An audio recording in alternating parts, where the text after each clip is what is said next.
Bismillahirrahmanirrahim. Assalamualaikum warahmatullahi wabarakatuh. Bismillah, alhamdulillah, wassalatu wassalamu ala habibillah Sayyidina Muhammad ibn Abdullah wa ala alihi wa sahbihi wa mawalah. Subhanaka la ilma lana illa ma 'allamtana innaka antal alimul hakim. Wa la hawla wa la quwwah إلا بالله العلي العظيم. اللهم رب اشرح لنا صدورنا ويسر لنا أمورنا واحلل عقدة من ألسنتنا يفقه أقوالنا. اللهم فقهنا في الدين وعلمنا التأويل. اللهم ألهمنا مراشد أمورنا وأعذنا من شرور أنفسنا برحمتك يا رب العالمين. والحمد لله رب العالمين. Alhamdulillah, summa alhamdulillah. Apa khabar sahabat-sahabat semua? Selamat petang. Salam pertemuan dalam program Mahsyar siri yang ke-17 bersama dengan saya Umar Aziz, di mana kita akan berkongsi sedikit sebanyak daripada buku Mahsyar yang telah ditulis oleh Al-Fadhil Ustaz Faris. Buku yang mana kebanyakan daripada sahabat-sahabat telah sedia ada. Jika ada yang ingin untuk membuat pembelian, boleh tekan link yang berada di ruang komen. Ahlan kepada sahabat-sahabat Kevin, kemudian Kamariah dan juga Sarah Suhaimi, kemudian Baby Yutih dan juga Akmaluddin Rusli, Ibu Ayah Bashasha serta Irfan, dan juga di ruangan FB ahlan Ummi Zayhadi, Ayu Muhammad, Kak Long, Kamiza, Ruhaya Umar, Hani Nani, Mazia Yusuf, Ummi Madiha, Aziza Izzah, Ali Muhammad Razif, Abdul Rahman, Ummi Naimah, Ija Rahman, Safia Safian. Terima kasih banyak-banyak Ija Rahman. Terima kasih banyak-banyak Kamiza Muhammad Amil, Zuraida Siddiq, Mazna Abu Bakar, Laila Dila Rosa, Syed Ahmad, Rahimah, Fatimah S, Nurizita Rifin, Syamsia Saleh, Kak Lang, Kak Nga Rosni, Yaya Lia dan juga Bahrul Alam. Terima kasih banyak-banyak Ayu Muhammad serta ahlan Zaliha Kamaruddin, Rabiha Abdul Ghani, Nur Hazi, Riyani, dan terima kasih banyak-banyak Kak Jamilah Ehsan, Zainun, Siti Razia, Farida, Faziyatun, Masya Allah ramai bersama, Habsyah dan juga Amora, serta terima kasih banyak-banyak Ruzia Ma'ruf. So far, adakah suara saya jelas? Sebab mic saya tak pasti kenapa dia tak boleh nak on, takut jatuh dan sebagainya. Adakah suara saya jelas? Terima kasih banyak-banyak sahabat-sahabat yang berada di ruangan TikTok juga. Budak Nakal, Waalaikumsalam warahmatullahi wabarakatuh, serta Nurfaz Dilah Baharuddin. Terima kasih. Di TikTok jelas. Adakah jelas di FB? Alhamdulillah di FB pun jelas. Kalau tak jelas saya minta maaf sebab dah habis kuat suara. Cuba mic kedua-duanya tak berfungsi. Tapi kita teruskan juga. Mungkin nak lihat adakah kita berterusan istiqamah ataupun tidak, insya-Allah. Okey, kita telah tiba pada muka surat yang ke-37. Muka surat yang ke-37. Maka kata penulis rahimahullahu ta'ala, kita telah baca ini semalam. Kita telah tiba pada ayat daripada Suratul Nahl. Suratul Nahl, kalau kita lihat dalam Al-Quran, adalah surah yang ke-16. Surah 16 ayat 78. Kalau ada yang nak cek, ayat 78 berada pada muka surat yang ke ayat 78 berada pada muka surat 275. Muka surat 275. Maka firman Allah menceritakan tentang nikmat kelahiran di dunia dan bagaimana Allah berikan panca indera. Allah berikan pada waktu itu perasaan dan akal fikiran nak melihat adakah manusia boleh menjadi hamba yang bersyukur. Itu yang kita baca semalam. Bagaimana Allah telah anugerahkan kepada setiap manusia akal untuk berfikir, panca indera untuk beribadah kepada Allah, berfikir kebesaran Allah, tetapi pada waktu itu tidak digunakan dengan sebaik-baiknya. Kalau ada yang ada Al-Quran, minta muka surat 275 Suratul Nahl ayat yang ke-78. Maka firman Allah Subhanahu wa taala, wallahu akhrajakum min butuni ummahatikum la ta'lamuna syai'a. Firman Allah Subhanahu wa taala, dan Allah telah mengeluarkan kamu. Allah yang keluarkan kita. Daripada mana Allah keluarkan? Min butuni ummahatikum, daripada perut dan juga rahim ibu kamu. Lalu bila Allah sebut Allah yang keluarkan, nak menggambarkan bukan usaha manusia semata-mata sewaktu kelahiran. Sebab itu kita nampak kadang-kala ianya adalah antara hidup dan mati bagi ibu dan bayi sewaktu saat kelahiran. Pada waktu itu bagaimana? Ada orang yang untuk melahirkan ambil masa sekejap. Ada orang ketika mana nak melahirkan ambil masa yang lama. Ada orang tidak boleh secara semula jadi, tetapi perlu melakukan pembedahan. Kerana pada waktu itu semata-mata dengan kehendak Allah Subhanahu wa taala. Ianya adalah waktu yang sukar. Maka Allah suruh kita ingat firman Allah, Allah yang telah keluarkan kamu ke dunia ini. Daripada mana? Min butuni, daripada perut, dalam kurungan, daripada rahim ibu-ibu kamu.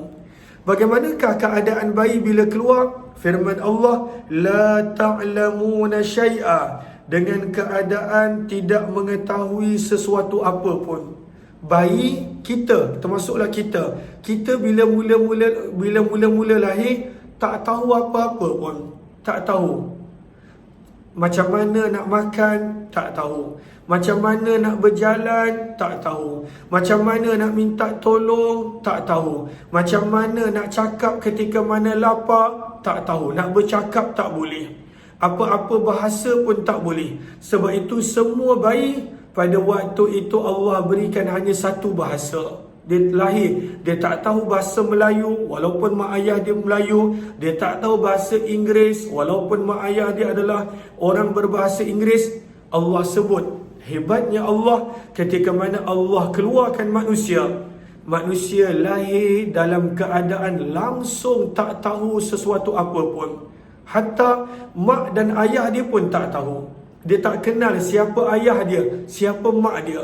Sebab itu kalaulah ada bayi yang diserahkan kepada ibu bapa angkat, dia akan anggap ibu bapa angkat itulah ayah dia. Kalaulah bayi diserahkan kepada binatang untuk jaga, maka dia akan ikut cara berjalan, cara makan seperti haiwan binatang tersebut. Kalaulah bayi pada waktu itu dijaga oleh orang yang berlainan bangsa sekalipun, dia boleh cakap bahasa bangsa dan juga negara tersebut. Itu adalah manusia. Lahir dalam keadaan tak tahu apa-apa. Haiwan ketika mana lahir pun, dia boleh tahu apa yang dia boleh makan dan tidak. Bayi ketika mana pada waktu itu dia baru lahir, apa yang dia boleh, apa yang dia tak boleh makan pun dia tak tahu. Sebab itu anak saya yang baru 10 bulan tu, dia tak tahu. Dia jumpa mainan, dia masuk mulut. Apa pun yang dia nampak, dia masuk mulut. Dah 10 bulan hidup pun dia tak tahu pada waktu itu apa yang dia boleh makan. Dia tak tahu. Dan pada waktu itulah keadaan manusia. Dahsyat kan? Padahal roh kita dah hidup lama. Tapi bila roh dimasukkan dalam tubuh badan, roh tersebut lupa segala-galanya. Roh tersebut pada waktu itu tidak ingat apa-apa. Maka apa yang Allah berikan untuk manusia dapat ilmu, untuk manusia belajar. Firman Allah Subhanahu wa taala, "Wa ja'ala lakumus sam'a." Allah telah bagi panca indera. Allah bagi pendengaran. Sebab itu kata para ulama tafsir, Allah mendahulukan pendengaran berbanding penglihatan. Sebenarnya bayi sewaktu dia baru lahir, dan pada permulaan dia, bayi pada waktu itu lebih banyak belajar daripada pendengaran. Dia dengar apa yang ibu bapa dia kata, apa yang orang sekeliling dia kata, dia belajar. Maka sebab itu Allah mendahulukan pendengaran. Kemudian firman Allah, wal absar, Allah kurniakan penglihatan. Dan dua ini adalah panca indera yang banyak menjadikan manusia belajar sesuatu. Dalam ketika mana manusia lahir, bayi lahir dalam keadaan tak tahu sesuatu apa pun, dalam keadaan dia tak kenal sesiapa pun, maka dengan dua panca indera ini, pendengaran, penglihatan, Allah berikan kepadanya ilmu pengetahuan. Dan kemudian Allah berikan kepada manusia hati dan perasaan, wal absar, dan Allah berikan hati, akal fikiran. Kenapa Allah bagi panca indera? Kenapa Allah bagi hati dan akal fikiran? Allah sebutkan sebabnya pada ayat ini, la'allakum tashkurun, supaya kamu boleh menjadi orang yang bersyukur. Itu tujuan dia. Lalu apabila kita lahir ke dunia dalam keadaan kita berada pada alam yang ketiga, kita telah selesai alam roh, kita telah selesai alam kandungan, kita sekarang berada pada alam yang ketiga, alam dunia. Dan ketika mana kita nak dilahirkan, Allah sebut itu adalah nikmat Allah, Allah yang keluarkan. Ketika mana lahir dalam keadaan jahil, tak tahu apa-apa, pada waktu itu tak kenal sesiapa, Allah berikan panca indera, hati dan akal fikiran. Kenapa? Sebenarnya untuk kita belajar mensyukuri pemberian Allah, untuk kita belajar menghargai kurniaan Allah Subhanahu wa ta'ala. Tapi kadang-kala kita lupa. Maka sebab itu kadang-kala dengan panca indera yang Allah bagi, kita gunakan untuk perkara yang Allah tak suka. Kita gunakan untuk perkara yang boleh menjemput kemurkaan Allah. Kita gunakan untuk perkara yang tak sepatutnya. Kan manusia cepat lupa. Padahal hidup taklah lama kat dunia ni, tapi kadang-kala kita lupa. Padahal ketika mana kita lahir, kita tak tahu apa-apa. Banyak yang kita belajar dengan panca indera yang Allah bagi. Tapi Allah nakkan kita la'allakum tashkurun, boleh menjadi hamba yang bersyukur. Sebaliknya, seperti mana kata penulis, sebab itu kita kembali kepada perenggan di atas, di pertengahan perenggan ke atas. Maka kata penulis, tetapi bagaimanakah engkau menggunakan nikmat yang telah Allah kurniakan kepada engkau, panca indera, akal fikiran? Adakah engkau telah menggunakannya dengan sebaiknya dan dengan cara yang betul, ataupun engkau telah mengkufuri nikmat Allah dengan melakukan dosa dan maksiat kepada Allah? Allahu Akbar. Sebab itu perlunya kita sentiasa peringatkan diri kita, ini nikmat Allah. Jangan pada waktu itu gunakan untuk melakukan maksiat kepada Allah. Ini adalah nikmat Allah, pinjaman je daripada Allah. Ini adalah nikmat Allah. Jangan sombong pada waktu itu dengan nikmat yang Allah berikan. Sentiasa pada waktu itu ingatkan setiap daripada kita. Ahlan-ahlan kepada sahabat-sahabat yang baru join, mohon jasa baik untuk bantu share, bantu untuk kongsi, bantu untuk sebar luas. Mudah-mudahan lebih ramai yang beroleh manfaat. Bismillah.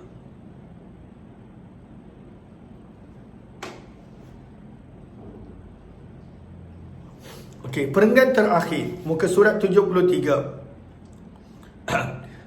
So far jelas dah habis kuat menjerit ni. Tu yang dah mula serak. Saya minta maaf. Kalau dia ada mic itu, maka pada waktu tu cakap pelan-pelan je. Tapi insya-Allah ada khair, ada barakah, ada kebaikan. Perenggan terakhir, muka surat 73. Jika engkau tidak menggunakan segala anggota badan dan panca indera yang telah Allah kurniakan kepada engkau dengan sebaiknya, kalaulah kita tak guna seperti mana yang Allah kehendaki, kita tak gunakan untuk mensyukuri dan menghargai, kata penulis, bermaksud engkau tidak bersyukur dengan apa yang telah engkau nikmati selama ini. Maka ini poin dia.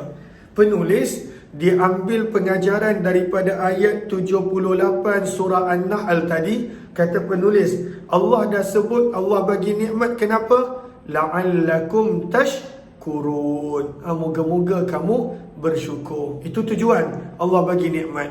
Apa pun nikmat, la'allakum tashkurun. Lam itu adalah lam penyebab. Kenapa Allah bagi ni?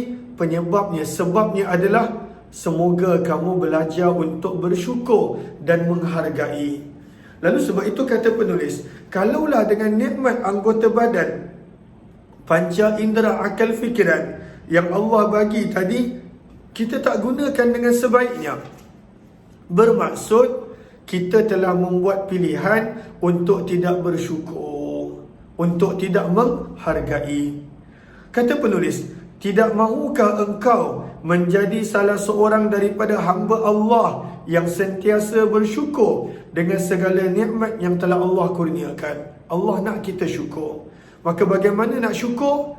Belajar menggunakan nikmat pada perkara yang Allah suka. Belajar menggunakan nikmat bukan pada tempat yang Allah murka. La'allakum tashkurun. Itulah maksud dia, moga-moga kamu boleh menjadi di kalangan orang yang bersyukur. Lalu kita pun rasa, yelah selama ni pada waktu itu salah guna, tak menghargai sebaik-baiknya nikmat kurnia. Adakah terlambat? Kata penulis, tidak. Jangan risau, engkau masih ada ruang dan peluang untuk memperbaiki diri. Selagi mana belum mati, sebenarnya kita masih ada masa. Selagi mana malaikat belum cabut nyawa kita, selagi itu ada masa. Allah penyayang, Allah pengasih, Allah sentiasa memberi peluang dan ruang untuk bertaubat. Maka pada waktu itu janganlah kita terlambat untuk mengambil peluang yang Allah telah berikan. Kata penulis, engkau bermuhasabahlah semula dengan apa yang telah engkau lakukan sebelum ini. Engkau ingatlah kembali akan dosa-dosa dan noda-noda yang telah engkau lakukan selama ini. Engkau bertaubatlah. Taubat adalah jawapannya. Bertaubatlah dengan bersungguh-sungguh. Bertaubatlah dengan taubat nasuha. Taubat sungguh-sungguh. Pada waktu itu taubatlah dan kembalilah kepada Allah. Sabda Nabi SAW, kullu bani Adam khata'. Setiap daripada manusia ada melakukan dosa, bahkan banyak dosa. Namun seseorang itu apabila dia ingat, dia sedar, wa khairul khata'in at-tawwabun, dia bertaubat, dan orang yang bertaubat itulah yang paling baik bertaubat. Kita bukan malaikat, kita bukan para rasul yang pada waktu itu maksum, langsung tak melakukan dosa. Setiap daripada kita ada dosa. Sedar tak sedar, ingat tak ingat, ataupun lupa, kita ada dosa.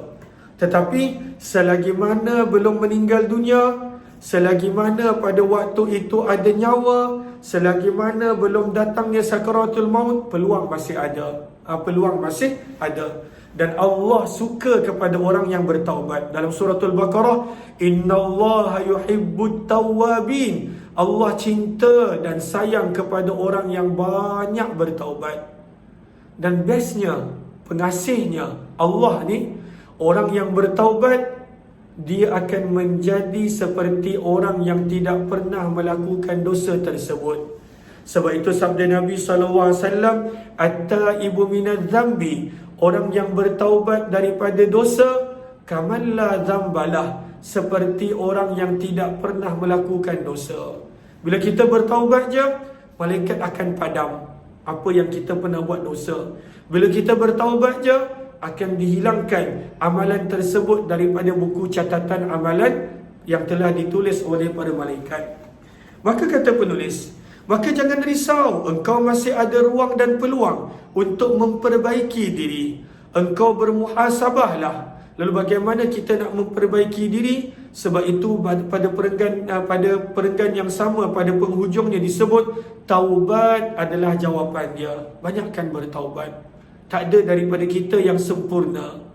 Hanya para nabi dan sebahagian daripada manusia yang telah dipilih oleh Allah, yang pada waktu itu langsung tak melakukan dosa. Kita orang awam, orang biasa ni ada dosa.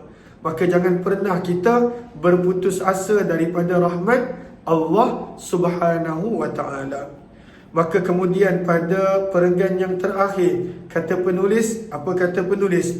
Semoga engkau dan kita semua masih diberikan peluang dan ruang untuk bertaubat dan menjadi sebahagian daripada hamba Allah yang diterima taubat selagi nyawa masih ada. Dan Allah terima. Selagi mana ada nyawa, ada peluang. Selagi mana bernyawa, jangan lengahkan taubat. Selagi mana ada nyawa, jangan tunggu sampai waktu sakarat. Kalau dah waktu sakaratul maut, dah tertutup dah. Sabda Nabi SAW dalam hadis, Inna Allah yaqbalu taubatal abdi ma lam yugharghir. Sesungguhnya Allah menerima taubat hambanya selagi mana belum ghargharah, selagi mana belum berada dalam keadaan sakaratul maut. Maka sebab itu kita jangan lengahkan taubat. Kata penulis, janganlah engkau menangguhkan taubat itu kerana tiada seorang pun yang tahu bilakah tarikh kematian mereka. Betul kan? Kita nak tangguh kan? Tak apalah, tunggu tahun depan lah baru taubat. Azam baru. Confirm ke ada nyawa? Walaupun tak lama lagi, walaupun tinggal lagi 10 hari, confirm ke ada nyawa? Confirm ke akan hidup sampai 1 Januari? Confirm ke? Kejap lagi pun tak confirm. Boleh jadi tiba-tiba saya kena serangan jantung, saya meninggal dulu. Maka jangan pernah melengahkan taubat. Gariskan, tuliskan kata-kata penulis ini. Sebenarnya ini adalah antara kata-kata yang berulang kali diulang oleh Imam Ghazali dalam kitabnya Minhajul Abidin dalam Aqabah Taubat. Maka penulis berkongsikan di sini, apa kata penulis? Janganlah engkau menangguhkan taubat kerana tiada seorang pun yang tahu bilakah tarikh kematiannya. Tak ada siapa pun yang tahu. Nak hidup sampai malam nanti pun tak ada jaminan. Nak hidup sampai maghrib nanti pun, walaupun maghrib dah tak lama, tak ada jaminan. Tak ada jaminan. Kematian boleh datang bila-bila masa. Maka jangan tangguhkan taubat. Jangan kata nak tunggu pencen. Siapa ada jaminan? Jangan kata nak tunggu nanti dah tua. Siapa yang ada jaminan? Berapa banyak orang yang mana dia rasa usianya panjang, padahal kain kafannya sedang disediakan. Sedang disediakan kain kafan dia. Ahlan-ahlan kepada sahabat-sahabat yang baru join, ahlan-ahlan kepada semua. Mohon jasa baik untuk bantu share, bantu untuk kongsi, bantu untuk sebar luas. Mudah-mudahan lebih ramai yang beroleh manfaat. Kan bila kita baca ni, kita ingat kematian. Tapi nanti kalaulah usia saya tak panjang, tak habis buku ni, jangan pula tak baca. Habiskan baca. Kita tak tahu bila Allah jemput kita. Cumanya bila Allah jemput kita, harap Allah jemput kita dalam keadaan Allah gembira dengan kita, redha, suka dengan kita, walaupun amalan kita tak seberapa. Kata penulis, janganlah engkau menangguhkan taubat itu kerana tiada seorang pun yang tahu bilakah tarikh kematian mereka. Tua dan sakit bukan syarat untuk mati. Berapa banyak orang yang tua panjang usia dia. Berapa banyak yang muda meninggal sebelum yang tua. Berapa banyak orang yang sakit, panjang usia dia. Berapa banyak orang yang sihat, yang pada waktu itu datang ziarah orang yang sakit, Allah jemput dulu dia. Dulu ada seorang imam, saya lupa nama dia siapa. Ibunya yang pada waktu itu sakit. Imam dekat Shah Alam juga. Ibu dia lama dah. Maka pada waktu itu ibu dia sakit. Dia datang ke hospital nak ziarah ibu dia, nak ziarah mak dia. Tiba-tiba dia kena serangan jantung. Allah jemput dia dulu. Allah jemput dia dahulu. Orang yang sakit, pada waktu itu panjang usia dia.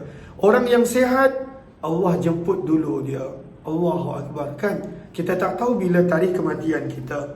Sebab itu di penghujung surah Luqman pun Allah sebutkan manusia tak tahu di mana dia meninggal, bila dia meninggal. Kata penulis rahimahullah, tidak semua manusia mati apabila mereka sudah tua, kerana ada sahaja yang mati pada usia muda.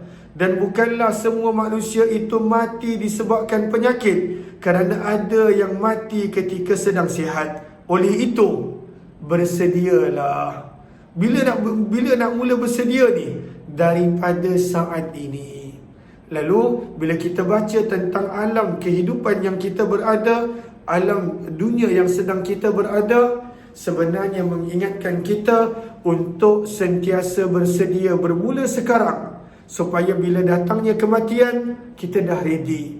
Bilal bin Rabah radhiyallahu ta'ala anhu, ketika mana berada dalam keadaan sakit yang membawa kepada kematian dia, orang sekeliling dia pada waktu itu sedih. Orang sekeliling dia kata, wah karbah, wah karbah.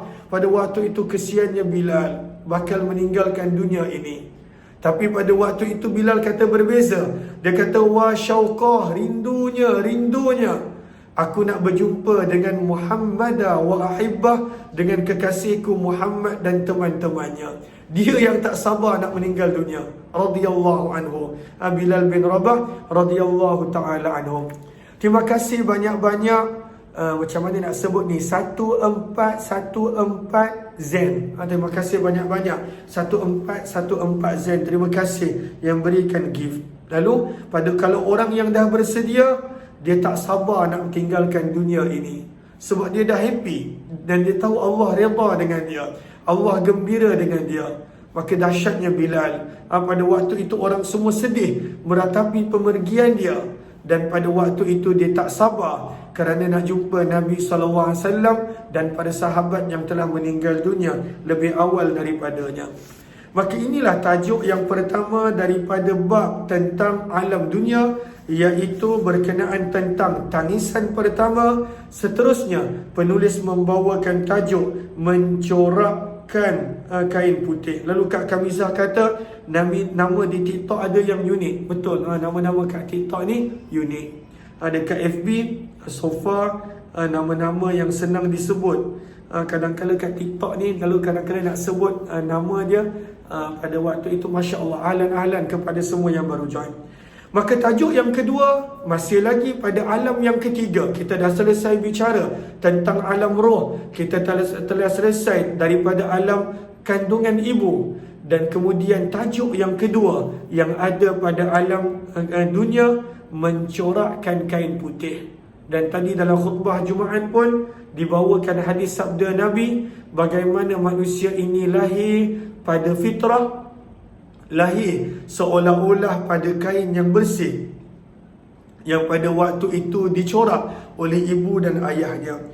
Yang ini muka surat 75. InsyaAllah kita akan sambung esok. Cumanya esok saya akan cuba istiqamah buat. Saya kena outstation sebenarnya. Saya kena outstation daripada esok sampai 31. Sampai 29 nanti esok sampai 29 outstation, ada kerja, ada urusan kerja dekat Langkawi. Tapi saya akan cuba buat insya-Allah. Dan kemudian daripada 30 sampai 31 ada program dekat Melaka. Jemput nanti sahabat-sahabat yang akan ada kat Melaka. Ada program nanti dekat Dataran Air Keruh pada 30 hari bulan nanti. Lalu jemput kepada semua yang berkelapangan insya-Allah. Lalu saya akan cuba buat insya-Allah, cuba aturkan masa. Cuma kalaulah tak ada, harap pada sahabat pada waktu itu bersabar. Kadang-kadang saya sempat maklumkan, Hayati Quran pun dah 2 hari kita tak sempat buat.